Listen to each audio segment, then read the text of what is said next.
Let's go. She says getting late. Let's go. Àkókò àti ìgbà ti dé báyìí o. Ẹ gbọ́dọ̀ rìn lálẹ́ o. Oh my láyà o. Kíni tẹ́ fi sọ bẹ́ẹ̀? This place is so beautiful.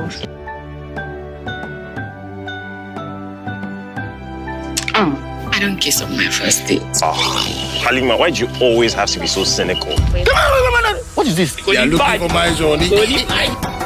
Don't you ever touch me again. Let's do something about it. Let's go to the police station. Let's make something happen. Where you are? I just want to leave this village. Yeah.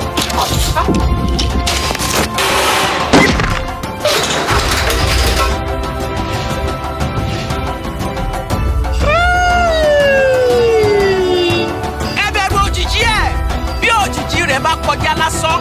Dẹ́nìyàn.